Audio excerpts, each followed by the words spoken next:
Fala aí, pessoal. Bom, então pensando dentro desse contexto, né, de fortalecimento do glúteo, o que eu olho em primeiro lugar, né? São 3 aspectos, mas eu vou começar aqui. Primeira coisa, cliente. Sim, o cliente sempre vem em primeiro lugar. Por quê? A gente precisa entender quem é aquela pessoa que está na nossa frente, né? Então você precisa entender quem é o seu aluno. Por quê? Cara, imagina uma pessoa altamente destreinada. Será que eu vou passar para ela os mesmos exercícios?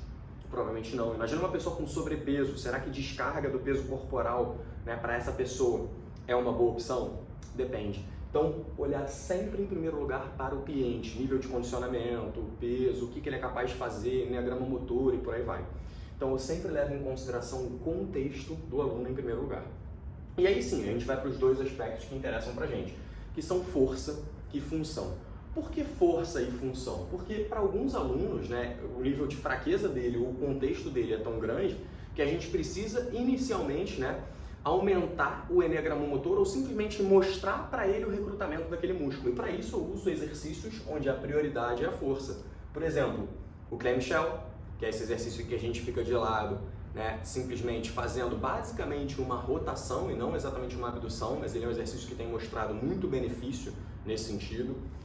Um outro exercício bem simples, né, seria usar uma abdução com caneleira, e eu particularmente normalmente uso uma forma muito similar ao teste, que é com a perna estendida, pensando em fazer uma pequena extensão e um pouquinho para trás, né? Então a gente faz uma abdução com uma ligeira extensão.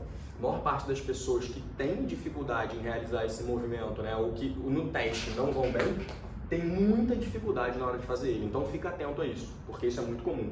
Mas repara, aqui a gente está pensando especificamente na força e não necessariamente na função de estabilização do glúteo. Porque o glúteo, além de fazer força, ele também tem uma grande função estabilizadora.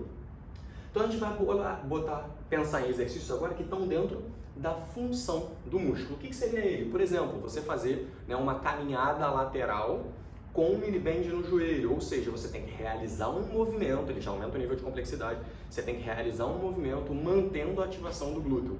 Né? E aqui existe um erro muito grande que é do tronco ir para o lado. Eu quero, né, que vocês sempre se atentem a isso, porque se o tronco vai para o lado, você não faz uma abdução, você está fazendo uma flexão lateral de tronco. E aí o glúteo, que deveria entrar em ação, não entra. Então se atenta a esse detalhe. Ou um agachamento, por exemplo, com um mini bend mesmo. Você coloca o mini bend e agacha, pedindo para o aluno fazer força para fora. Isso, além de ativar o glúteo, também tem uma informação sensorial para melhorar a qualidade do movimento. Então são 2 coisas que estão muito relacionadas à função. Então é isso que você tem que pensar, cara, eu vou trabalhar força, eu vou trabalhar função ou de repente eu vou trabalhar os 2, né? Seguindo aí, o segundo aspecto que eu quero falar para vocês, que é a progressão. E a progressão, na minha concepção, ela envolve, sim, de alguma maneira sobrecarga, né? Você pode aumentar o nível de dificuldade do elástico que a pessoa está usando, por exemplo, para fazer esse exercício com elástico. Você pode aumentar a carga da caneleira ou até de uma cadeira abdutora, se for o caso.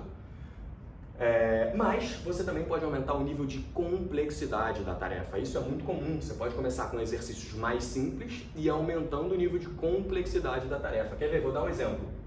Eu acho o Side Plank Hip Abduction, que é esse exercício onde a gente fica numa prancha lateral só com a perna de baixo, subindo e descendo o quadril, uma excelente opção para fortalecimento do glúteo, né? Do glúteo médio. Mas ele tem um nível de complexidade bem maior do que um exercício mais simples. Então a gente precisa levar em consideração isso, né? Quem é o nosso cliente, qual o contexto ele está, e pensar em uma progressão para ele sair daqui e vir para cá, se ele não tiver condição de começar aqui direto. Então repara, isso é muito importante.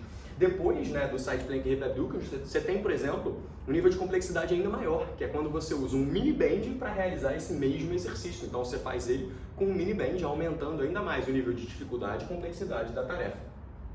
E por último, mas não menos importante, eu quero que vocês se atentem a uma outra coisa, a um outro aspecto, né? Quando a gente vai falar em complexo do quadril e diversas outras áreas, isso vai acontecer, mas eu quero que vocês tenham em mente que em alguns momentos a gente precisa olhar para a flexibilidade, né, para a mobilidade, para o arco de movimento daquela região. Em outros momentos a gente precisa pensar na força e na função.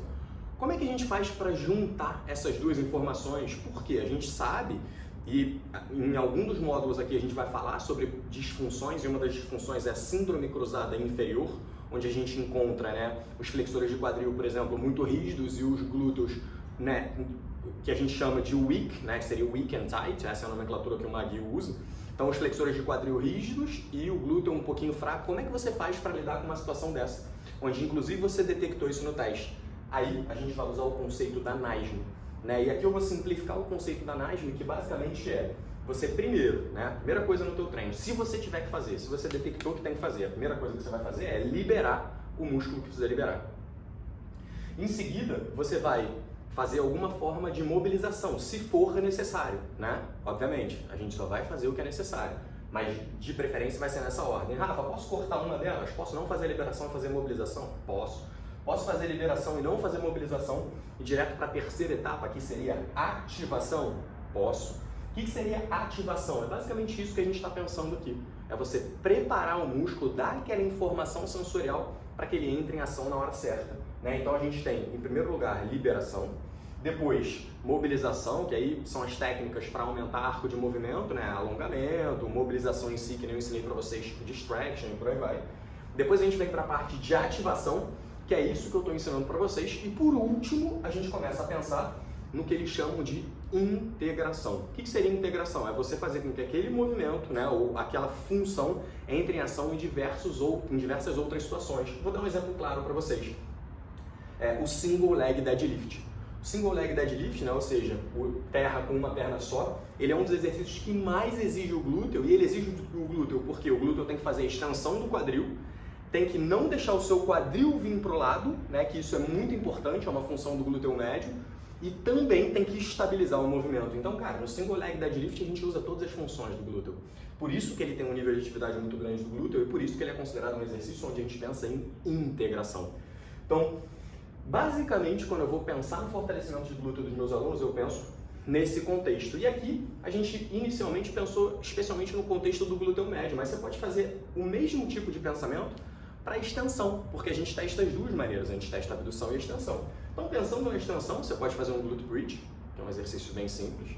Depois você pode aumentar o nível de dificuldade colocando um elástico no joelho, tá? Depois você pode aumentar ainda mais o nível de dificuldade com uma perna só usando o elástico, e por aí vai. Ou seja, a gente tem várias variações que a gente pode ir fazendo. E repara que aqui, até agora, eu não falei de um exercício que é extremamente utilizado. E eu não falei dele de propósito, porque eu quero entrar nele num segundo contexto, num segundo momento. No momento em que a gente for falar, por exemplo, das disfunções relacionadas a movimentos unilaterais. Eu já vou entrar nessa parte. Que quando a gente for falar de split squat, exercícios reativos, né, onde você faz, por exemplo, entra na posição de passada e puxa o joelho. Eu já vou entrar nesse aspecto, só que eu vou deixar um pouquinho mais para frente, que ele é mais avançado. Num primeiro momento, queria mostrar para vocês como é que eu penso na correção, né, de glúteo e coisas assim, quando a gente olha para o agachamento, ou seja, quando a gente avalia e entende o exercício de agachamento, que é o que a gente está abordando nessa parte do módulo, beleza? Espero que tenha ficado claro para vocês. Eu sei que isso aqui é uma parte bem complexa, tá? Então me mandem mensagem aí se vocês tiverem alguma dificuldade, mas porra, é algo que eu acho bem legal e quero que vocês pensem sempre usando esses três, né, tópicos. Em primeiro lugar, cliente, força e função. Em segundo lugar, pensar sempre em progressão, e nesse caso a progressão pode ser em sobrecarga ou em nível de complexidade. E por último, integrar tudo isso, né, através de um conceito onde você primeiro libera, depois você alonga ou faz alguma forma de aumentar arco de movimento, depois você ativa a musculatura e por último você faria a integração pensando nessa questão de progressão. Nem sempre você vai integrar logo no início. Muitas vezes isso daqui é o final, né, do seu contexto ali de treinamento, o final da sua progressão. Beleza? Isso aí, galera. Valeu!